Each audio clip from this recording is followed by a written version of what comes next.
Long bob is back. Long bob is back. A lot of the people in my life want me to go even shorter. I have to ease myself back into it, but we'll get there. Hi there. We are more than halfway through January 2026, so I wanted to sit down and talk about some of the things that I loved in 2025. I am in the living room, so one or both of our two cats may pop into the frame occasionally, but that's never really a bad thing, is it? I have a mixture of specific products and just things that I've been doing, and I was told that it would be better if I started with the products. The first thing I want to shout out is the Rhode Pocket Blush, specifically in the shade Tan Line. Do I get to do one of these guys now? Hey, I did it! When Rhode first came out with this product, I had a feeling that it would become either a staple or a part of my makeup rotation, but none of the shades really matched my skin tone, so I'm so glad that I waited, because Tan Line, which is what I have on right now, is maybe the perfect everyday blush shade for me. For reference, I am Vietnamese, but I feel like I have a lighter and pinkier skin tone than a lot of my Vietnamese friends. It's always difficult for me to find blush shades. I think I gravitate more towards like a peachy, but some peaches are really overwhelming. Some pinks are too baby pink, but Tan Line is kind of somewhere in between, very natural flush. It's described on the Rhode website as a pinky tan. The texture is very buildable. The packaging is divine. And I'm not going to twist it all the way, but there's a lot of product in here. Love it. This was not originally on the list that I curated for this video, but I've been testing out lip liner at the encouragement of my friend Bilgern, who honestly influences most of the cosmetics and skincare that I use. But I think Tan Line and the Peptide lip shade in Lunge go really, really well together. I'm not even lining my lips, I'm just like using it as like a lip crayon, like as a full lip product, and that's it. It's so creamy. I've not had good experiences with other lip liners, which is why I just kind of forgo it like altogether. Get these, they're wonderful. The second product I want to talk about is Huxley's hand cream. It's Secret of Sahara in the scent Moroccan Gardener. How I came across this product is Costco. They sold like a 3-pack for $18. And I thought the packaging was really chic. It's made in Korea. There's a really motivational little quote on every single one of them. This one says, "Great things never come from comfort zones." This is sort of my emotional support hand lotion, which I'll explain in a later part of this video. It smells like a spa or like a really expensive hotel. Like, this is the complimentary hand lotion that they provide in like the lobby or in the bathroom. I'm not a huge fan of the other scents that also come in the trio pack. You can definitely go on Huxley's official website and buy a single one, but this is definitely my favorite scent. Every time I use it, I get compliments on it, and at least 2 of my friends have purchased this for themselves since borrowing a little bit of mine, so that says anything. Speaking of scents, I've had maybe 2 signature ones in my life. It's Lancome and Marc Jacobs, and I wear them like on dates, fancy events, graduation, my wedding. They're very me, and they're also sort of lucky scents. I don't know if that makes sense or anybody feels this way about perfume. I've found my third one, the new Miu Miu perfume. Of course it is. It smells like strawberry and vanilla, which, you know me, makes sense. I got this as a trial kit because on me sometimes scents are a little bit overpowering, like I can't really wear anything too musky along with like my natural scent, but I feel like I am going to purchase the full size eventually. Fun and elegant all at the same time, and honestly, if you combine the Marc Jacobs scent and the Lancome scents that I mentioned, it would smell like this. I definitely recommend getting a trial kit of any perfume if you can, because if you don't like it, like, it's okay. You can also easily gift it to a friend for them to try, and if you do like it, these make perfect travel size perfumes for you. The last specific product I want to shout out are these shoes, another big influence by Bilgern. They are the Clarks Originals Wallaby Chukkas. I got it. In the shade and material Maple Suede. She has the baby blue color, if I'm not wrong, and she wore them when I visited her like solo for a little girls trip, and she swore by them. She wears them all over New York. So I got these for myself for Christmas after a pair of loafers that I thrifted actually broke. Can confirm. It's like walking on clouds. They're definitely an investment piece. I feel like it's a you either love them or you hate them kind of thing, but I really love them. Very worth it. Moving on to clothing. Vintagey pointed kitten heels, like little heels. This genuinely started when I was looking for wedding shoes. I think I'm at an age where I can't do it anymore. If you knew me in high school and college, and honestly even grad school graduation,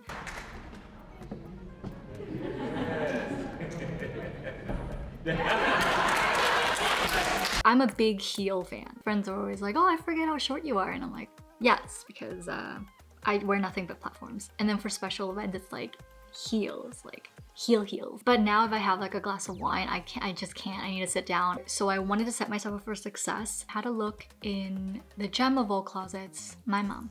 These are 2 pairs that she actually gifted to me a couple years ago, but I never gravitated to them because they were kitten heels. But of course she knew best. These pink ones are suede, and I think they're so precious, so dainty, so chic at the same time, so comfortable. These ones I actually wanted to wear on my wedding day. They're basically flat, very sparkly, but I ended up wearing them in our engagement photos instead because my mom thought it would be nice if I had a little more of a heel with my dress. But insert the 2 pairs that I ended up choosing for the day. The satin ones I actually found, like scoured the internet, Google reverse searched the heck out of them. Finally found them, I think it has to be Poshmark. They're like a discontinued brand or a pair of shoe, and I kind of understand why, because honestly they weren't too comfortable, so I mainly wore the white ones, which I brought new from a Vietnamese designer, and my mom brought them over for me for my wedding day. Those ones I can honestly walk anywhere, run around. I walked on grass with them, and at first they didn't receive that big of a hype from my support system, but if you look at what First Lady of New York City, Rama, has been wearing, I'm just saying. Next, clothing-wise, I wanted to mention Realization Par dresses. They're an Australian brand that I've just completely fallen in love with in the last couple of years. The first one I bought, I actually wore when I got engaged. I saw it on a website a while ago and sort of instantly knew that this is what I want to wear when Connor proposes. Beautiful silk, beautiful patterns, hugs you in the right places. I also have this yellow one that I bought later in the summer, and every time I wear them I just feel so happy. They're once again definitely an investment piece and kind of a hassle to take care of. Other than these dresses, 2025 summer Millie basically lived in long shorts and tall boots. This outfit combination altered my way of chic comfort. I was born on the first day of summer, but I am a true like fall, snowy winter girl. Genuinely not in the best mood in the summertime. I just want to be in a dress. I don't want to think about what to wear when I'm going out. But long shorts, tall boots, just something about it. I wore a lot of like graphic tops, short sleeve, no sleeve, fitted, or loose vintage little silk satin tops. So cute, so comfortable, so breezy. I can see how it could be a little off-putting to some people just because like, why are you putting more material on your body when it's so fucking hot outside? But, and my Vietnamese girlies know this, the coverage just kind of protects you from the heat, or at least in my experience it does. The last mention within this category is just clothing that actually fits your silhouette. I'm a big like texture, pattern, color combination person. So truthfully, I didn't really care about this for a really long time. I just woke up one day and wanted to give it a shot. I think we need to be mindful that clothing shouldn't be wearing us, like we should be wearing clothing. So if you put on an item and it doesn't quite feel like yours, it probably isn't. There are so many necklines and like shades of denim that just look, in my opinion, horrendous on me. But I would go to like vintage markets or thrift stores and just try on a bunch of different options to figure out what I liked best on me. I found that I like a lot more of my closet since I started doing that because it doesn't just look cute on the hanger, it actually looks cute when I wear it. And you know, it does what it's supposed to do, which is show off the best parts of me. Hello, it's Editing Millie. I don't know how my file got corrupted. Basically what I mentioned next was giant like mugs, handmade if possible. Like if you find a style that you like and it's handmade, support small businesses. Yes, colorful reservoirs of beverages. This is what I'm talking about now. While we're here, I'll show you my editing setup and friends. I am also, yes, fully aware that this is when the lighting starts to shift in the video. Pretend it's like you're hanging out at my house and we have a really long conversation and the sun starts setting and it's a cute bonding moment. Hi Zoe. Every single one that they come out on the website I want, but they sell it really quickly. It has all these happy colors and it's so nice to hold in your hand. These are two of my other most frequently used ones. I bought them from Anthropology. I think this one is handmade by the Mud Fairy, which is so cute. I have this New York one and it's just white inside, which no fun. Not as much fun as this. Look, like there's like flowers on the inside. There's hearts on the handles, stripes, flowers, squiggles. Beverages can be fun. I honestly can't remember if the next thing I came across in 2025 because it genuinely feels like it's been a part of my life for so long. They're cuillemans, a French pastry, sort of like a sugarier, butterier croissant. It has all these beautiful layers. I really want to learn to make them from scratch, which I know is a big commitment, but I've made egg tarts before and they turned out pretty well. And I don't mind like the folding, putting in the fridge, refolding, more butter. If you want to easily try one, I'd say go to Blue Bottle. They're actually genuinely some of the best that I've had. And for even more convenience, Trader Joe's sells like a frozen version of them now that you just proof overnight, like their croissants, and then in the morning, it's a good day. A White Russian with like cherries on the little stem. White Russians are one of the 3 drinks, a no-brainer order. But when we went for our like anniversary dinner a couple months ago, this bartender brought out a White Russian with 3, they're the cherries that are usually more often found in old fashions, which is what Connor drinks. But it was the first time that anyone has made me a White Russian like that, and my life has just not been the same since. It just adds like the perfect little tart kick to a spiked latte drink. I'm a sucker for olives in martinis. The best of both worlds for me, you know, I can have a different drink and still enjoy the fun of eating little fruits off of a stick. The last food mention is little yogurt cups with a absurd amount of fruit piled, like just squeezed into them. For like 1 Chobani yogurt cup, I'll peel 2 cuties, half a cup of like pomegranate seeds, so many grapes, more so yogurt covered fruit than a yogurt cup with fruit in it. I'll insert a picture here for the appropriate ratio of fruit to yogurt, but that has just been bringing me so much joy. I have to get Connor's Switch out for this. The next category is sort of more activities. I've been playing Animal Crossing. Very late to the game. I didn't grow up with like a DS or like a PSP or anything like that. I just played with my friends' Nintendogs and got by reading and drawing analog. But we found an old Nintendo DS in Connor's parents' basement. It was this perfect red DS I could ever dream of. They said I could have it, and so I started playing Animal Crossing on the DS. I always avoided any sort of controller game like Mario Kart, anything like that. I would just like, it's better if you just not involve me in the game, just I will slow us down. The Nintendo DS definitely helped, and then Connor thought I would graduate to playing on the Switch. This little town that Connor had already prior built during the pandemic, I just sort of was dropped into. Currently sunset as well in the game. I don't know if you can see this at all, but that's me with a bunny hat. Maybe I'll do some cutaways or insert some pictures so you can see about this merry-go-round for the town. And I've just been finding so much childhood healing, I guess, from this game. I don't even go on my phone anymore. I just play this and then I go to bed. And I've found that I have less anxiety when I wake up in the morning. The interior design and outfit options of this game are also immaculate. And this sounds silly, but I feel like ever since playing Animal Crossing, I've been more adventurous with my wardrobe because, you know, you can sort of experiment with the different items that are available in the game. I use it as like a, oh, this color scheme has been something that I have been interested in, but I don't know if I want to like go out and buy it, you know, for myself. But I'll let my Animal Crossing character try it out. And like there definitely is, you know, capitalistic powered objectives in this game in terms of real estate. I don't take it very seriously because again, like Connor already kind of finished, you know, the game. I go in there, I fish, I sell my fruits, I water my plants, and then I go to bed.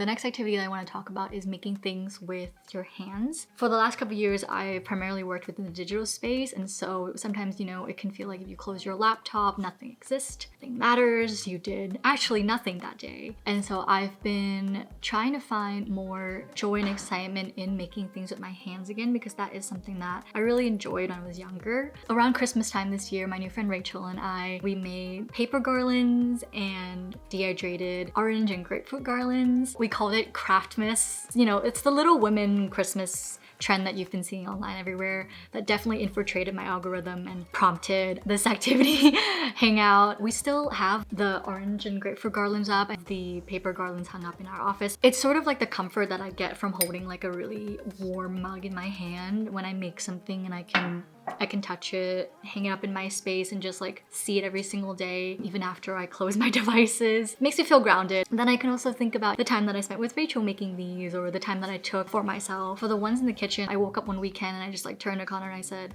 I need independent joy time. So I disappeared for a couple hours and made these garlands, and now they're up in our house, and they're always like a good conversation starter or just a good memory to look back on. Another activity that I've sort of incorporated by accident is picking up a book whenever you need it. I've just always been a really slow reader. I have to reread sentences a couple times for, you know, I get in a rhythm and then I'm able to read pages and pages and pages without stopping. Most of the time I'm guilty of not finishing the books that I buy. Physically apparent on our bookshelves because I bookmark my books with Polaroids, and so you can see like little Polaroids in the row of books and alongside my embarrassment. But I've decided to sort of accept that and embrace it, and realizing that, you know, maybe I just picked up the book and read to the point that I needed to, and I'll go and I'll revisit the book when I need to at a later time in my life. I'm kind of over punishing myself for not finishing a book, even though I know that it's just really disappointing as a writer myself. But I think if somebody were to pick up one of my books and not finish it, I don't know, I wouldn't be too mad. For me, I think if a piece of my text was able to, you know, serve you or help you or connect with you at any point of time in your life for however long, I'm happy with that. And I would hope that the authors that I choose to read relate to that feeling, or they really are judging me for not finishing their books. But you know, that is just my confessional. It really worked for me in 2025, and I think has motivated me more to read than before, because I'm not sending myself into like a shaming spiral. Sense training, which I think is something that I just sort of coined for myself, but it has to do with this hand lotion that I mentioned earlier in this video. The reason why it's become my emotional support hand lotion is because of the scent. I am at ease when I have this on, and so I've noticed that I've just become like more productive. I decided to sort of like test that out. I scent, not sense, but this is like a category of the senses. I scent trained myself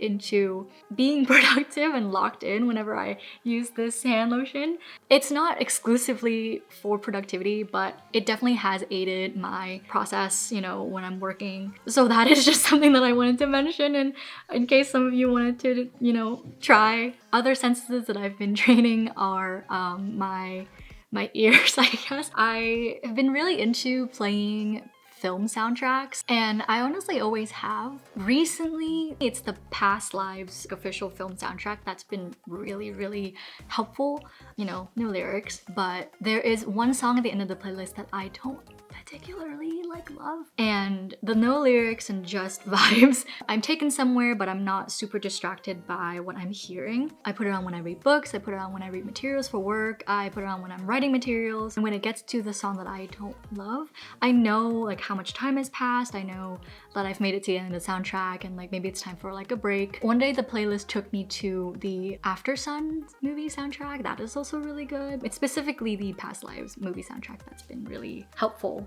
sonically. Another sense is sight, and so I have this very specific lighting setup that used to be in my bedroom when I used to live with Laurel, but now it's become the primarily set up for our office, and it's this like sunset lamp specifically set to, oh, you know it, it's like the lighting setup in my previous videos, the sunset lamp and then another lamp. And the last sense that I've been working on is touch. So How I'm currently sitting is actually ideal. Like I'm crossing my legs. So I have like a wider office chair that I can cross my legs on. I'm realizing that most of this video is just products that I've been influenced to use by Bilgun, because the chair and also the sunset lamp. So big shout out to you, love you. It doesn't quite fit a Zoe, which is, you know, kind of sad. Like she's a little squished on the chair, but I can still comfortably cross my legs. That was like optimal sitting position for productivity. The sun is completely down and the lighting has completely shifted in this video, but we have one category left, which is ways of living. The first point I want to touch on is the practice of scattering your mementos around your living space. Just a few of the ones that I've been keeping around our house. As I mentioned, I bookmark with Polaroids from my parents' 26th birthday, film strips from like every single trip that we come across a photo booth, an actual bookmark from the Past Lives screenplay book that Laurel got me for my birthday. This is like a coaster from the venue that we had our engagement party at. This little heart that I brought from the Christkindl market in Chicago. A zine, fortune cookie strips, this paper heart from a Coldplay concert. Having these scattered all over our house is sort of my little act of self-care, because I think it's really easy to go through life and forget the things that you've, you know, experienced, the good and the bad, especially the good. And so whenever I come across any of these when I'm walking around our house after, you know, I kind of disappear away into a corner for work and then I go to a different corner, funnily reminded that life is good because it's real. Like I can see it, I can touch it. And then if a memento is linked to like a friend, you know, I'll be reminded to give them a call and see how they're doing. The next way of living is waking up to a curated playlist. I have one called Come On Sweet, Let's Go Outside. It's a picture of Zoe, and this sweet does not actually want to go outside. When I lived alone, I would have music playing like 24/7. I remember somebody came over to my apartment one day and, oh, I noticed like you always have music on. And I'm like, is that not normal? Then I got a roommate and then now I live with Connor. Noticed that I played music less and less, I think because I don't want to feel like crossing a line like with personal space. But I made this playlist maybe like a year-ish ago, and I've noticed that it helps me get out of bed quicker and just like more easily, and then the playlist sort of follows me into my morning routine and sets me up really well to, you know, take on the day. My last favorite of 2025 is posting just because I want to. That's this, basically. I think I started making videos when I was like 12, genuinely because I liked editing in the ESL classes. We had to make little movies for our yearly project as a group, and I was usually the primary editor. And I was like, oh, but why don't I just like make my own videos? So I did that with friends and then eventually continued doing it by myself. And 2025 was sort of when I realized that I hadn't been doing that for some time, primarily just because I didn't want to, and now I want to start making videos again because I want to again. And so that's sort of what this is. I just really enjoy the process and the sharing aspect of it. And this also applies to other social channels. I use Instagram very much like a personal diary, curated as this may look, but that's sort of just how, like I mentioned, I live in vignettes. I think we should just post when we want to and not post when we don't want to. It's not really about like curating it in a way so that your life looks perfect. It's literally just you shouldn't post if you are not feeling your best. And if you feel like sharing when you are your best, go ahead and share. That's kind of how I go about using social media. So I'm sort of taking that practice into this, talking about things that I've been loving and just having a lot of fun with it. Zoe's here now, my sign to log off and go feed the cats. That is all of the favorites of 2025 that I wanted to mention. Let me know if you have any specific emotional attachments to things, or if you use any of these products or ways of living. I have a couple more ideas coming up, and specifically more poetry related ones. But until then, I'll talk to you soon.